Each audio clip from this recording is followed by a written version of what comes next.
आज आए तो टकराना जरूरी है, जो जिंदा हो तो फिर जिंदा नजर आना जरूरी है।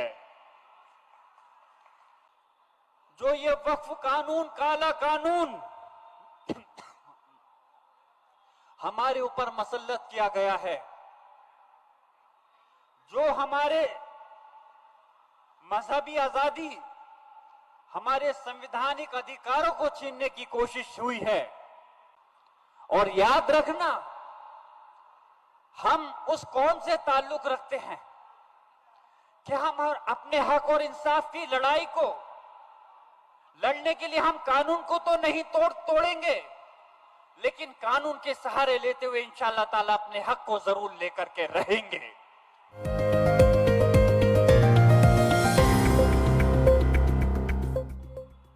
उसूलों पर जहां आज आए तो टकराना जरूरी है। उसूलों पर जहां आज आए तो टकराना जरूरी है, जो जिंदा हो तो फिर जिंदा नजर आना जरूरी है।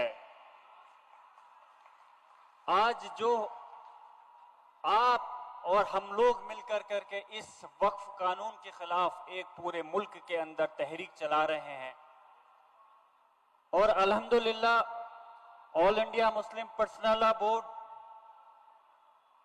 पूरी मजबूती के साथ इस तहरीक में पेशोपेश है। जहां तक कोशिश हो सकती थी, जब सरकार इस बिल को संसद, इस देश की सबसे बड़ी पंचायत के अंदर लेकर के आई, हमारी जितनी ताकत थी, जितनी हैसियत थी, जितना हमारा विपक्ष का नंबर था, पूरी हम लोगों ने ईमानदारी के साथ जद्दोजहद की, चाहे वो लोकसभा हो या राज्यसभा हो, कि किसी भी तरह से ये बिल पास नहीं हो पाए। और मैं, हमारी पार्टी समाजवादी पार्टी और पूरा विपक्ष पार्टी मजबूती के साथ में खड़ा रहा। मैं सभी का तहे दिल से शुक्रगुजार हूं।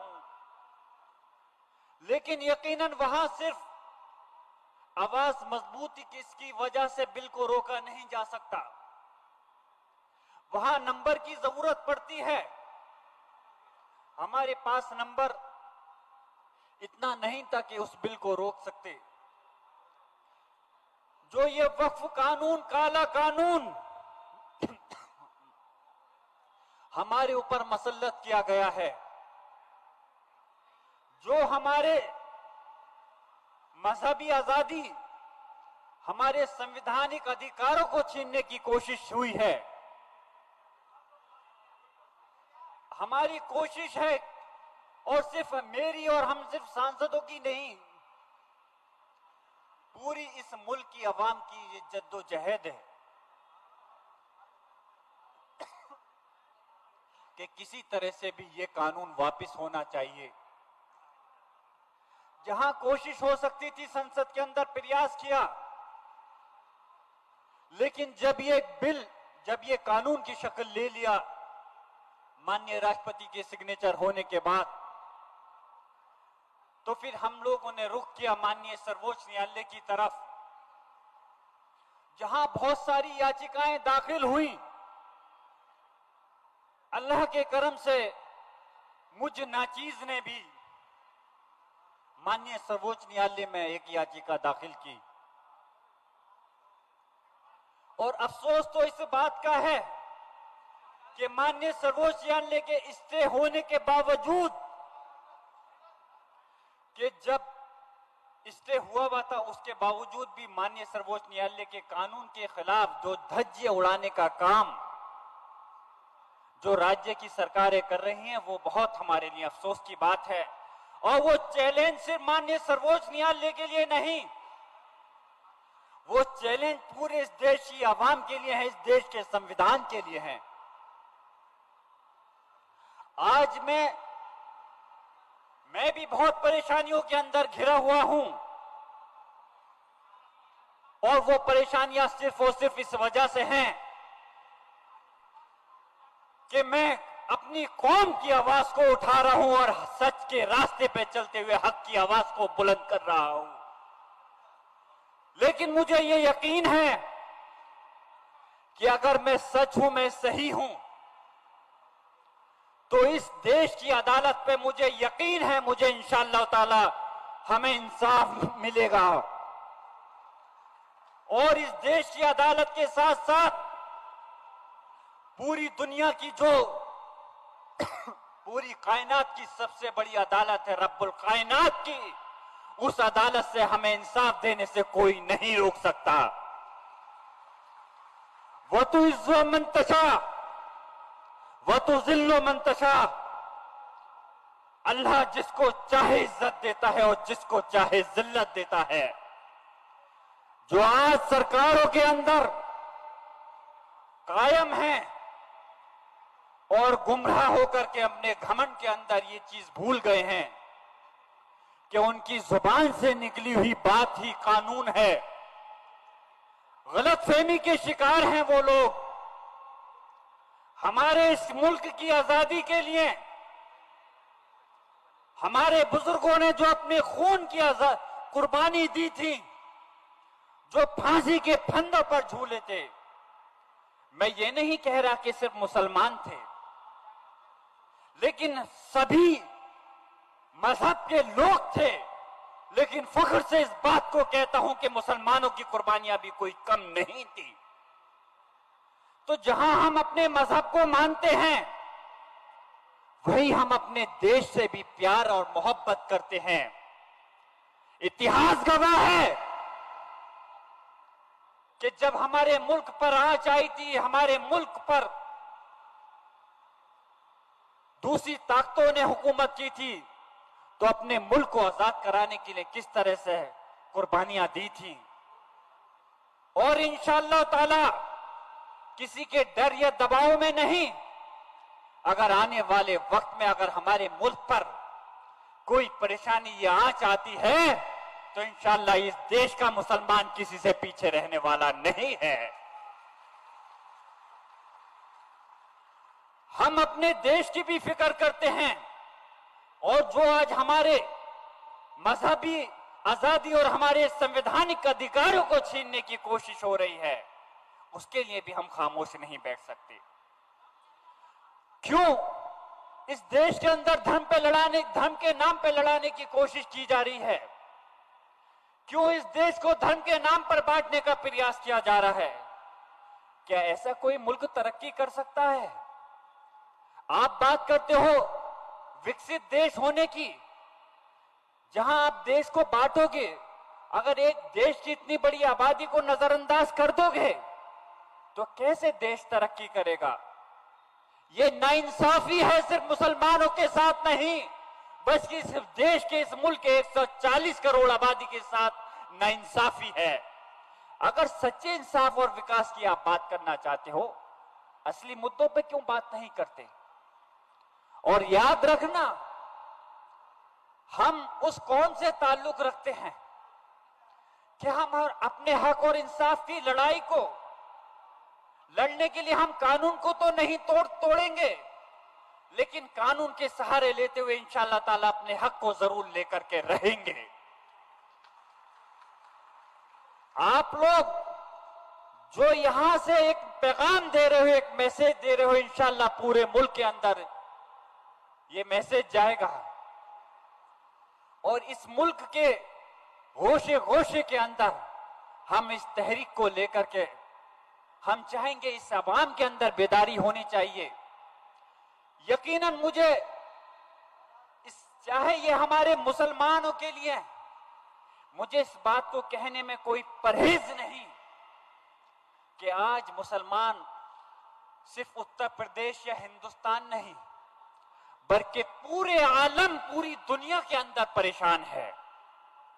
लेकिन एक बात खुशी इस चीज की भी होती है, जैसे इस स्टेज पर हमारे अभी सिख समाज के हमारे बुजुर्ग भी हमारे अभी तकरीर कर रहे थे, सुबोध खान सहाय साहब ने भी अपनी बात को रखा।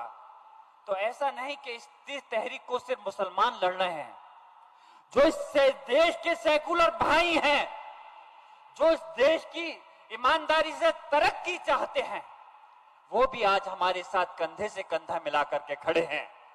हम शुक्रगुजार हैं उनके भी। लोकसभा के अंदर अगर 231 वोट मिले तो वो सिर्फ मुसलमानों के नहीं थे, उसके अंदर हमारे हिंदू समाज के जो सेकुलर लोग हैं उनके भी वोट थे। लेकिन ये याद रखना, जो कौमें सोती रहती हैं, मेरे दादा मोहतरम शफीकुर रहमान बट साहब जो हिंदुस्तान की राजनीति के अंदर मशहूर रहे अपनी बात को, अपनी कौम की आवाज को बेबाकी से रखने के लिए हैं।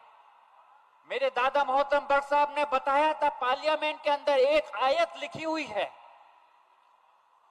कि अल्लाह उस कौम की जब तक मदद नहीं करता जब तक कि उस कौम को खुद अपनी मदद करने का शुरुआत या अपना नहीं हो। अगर आप सोते रहेंगे तो कोई हमारी मदद करने के लिए नहीं आने का है। हमारे लिए दूसरे लोग भी तभी खड़े होंगे जब हमारे अंदर बेदारी होगी, जब हमारे अंदर जागरूकता होगी। अगर हम किसी जंग को पहले ही हार जाएं, अगर हम ये सोच लें कि इस देश की सरकार ने जो कानून बना दिया अब हम कुछ नहीं कर सकते, जब हम जंग को पहले ही हार जाएंगे तो कहां से जंग लड़ेंगे। हमारे अंदर जज्बा होना चाहिए कि अगर सरकार ने कानून बना दिया तो हम तहरीक चला करके सरकार को मजबूर करने का काम करेंगे। हम कोशिश करेंगे माननीय सर्वोच्च न्यायालय को ये यकीन दिलाने के लिए कि ये कानून इस देश के, इस मुसलमानों के हक के लिए नहीं, मुसलमानों के तो खिलाफ है और इस देश के भी खिलाफ है। मैं बहुत ज्यादा लंबी बात नहीं करते हुए अपनी बात को बस मुख्तसर करूंगा और इंशाअल्लाह ताला मुझे ये यकीन है कि कोई भी जब जंग होती है तो वो सिर्फ नंबर के ऊपर नहीं, संसद के अंदर तो अलग बात है, जो कानून बनाया जाता है वो नंबर के ऊपर बनाया जाता है।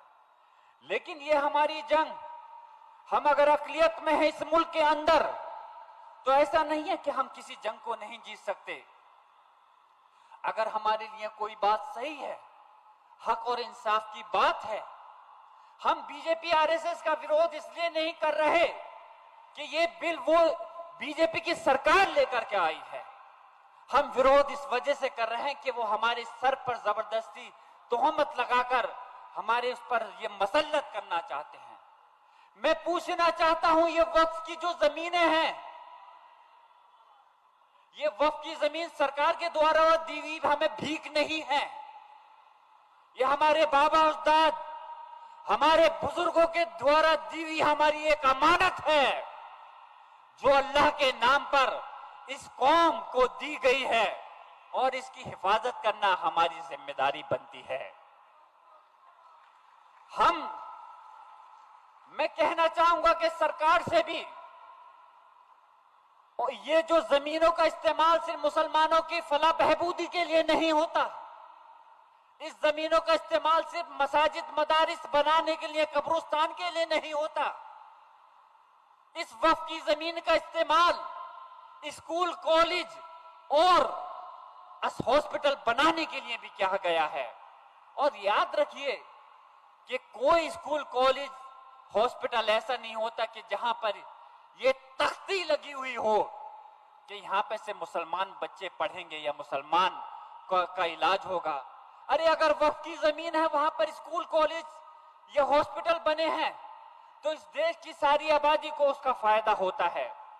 और जहां बीजेपी सरकार, हमें ताज्जुब है, हमारे से मुसलमानों ने ही देश को गुमराह करके ये बात कहना चाहती है कि वक्फ कानून लाने से कि उनका कोई नुकसान नहीं है।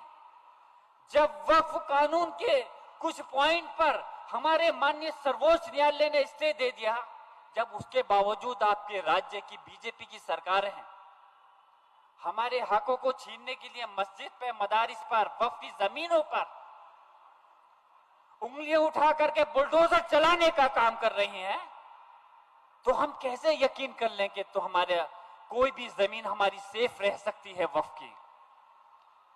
मैं आप लोगों से दरख्वास्त करता हूं, मेरे बुजुर्गों नौजवान साथियों, आपको ये अहद करना होगा, जो झारखंड के मेरे यहां बाशिंदे हैं, कि हमें इस जंग को चाहे कितना भी लंबा हो, इस जंग को लड़ने के लिए हमें इंशाअल्लाह ताला कानूनी दायरे में रहकर इस जंग को लड़ना आपके लिए तैयार रहना होगा। मैं पूछना चाहता हूं कि आप इस जंग को लड़ने के लिए तैयार हैं? तो फिर मेरे साथ मैं अपनी बात इस शेर को खत्म करते हुए एक नारा लगाऊंगा कि हम आतिशे सोजा में भी हक बात कहेंगे, हम आतिशे सोजा में भी हक बात कहेंगे और कुंदन की तरह दहर में ताबिंदा रहेंगे। और तारीख ये बताती है कि हर दौरे सितम में, और तारीख ये बताती है कि हर दौरे सितम में हम जिंदा थे, हम जिंदा हैं और इंशाअल्लाह ताला हम जिंदा रहेंगे। इनकलाब, इनकलाब, इनकलाब। बहुत बहुत शुक्रिया। खुदा। सीधा चश्मा, नजर बदलो, नजरिया बदलो।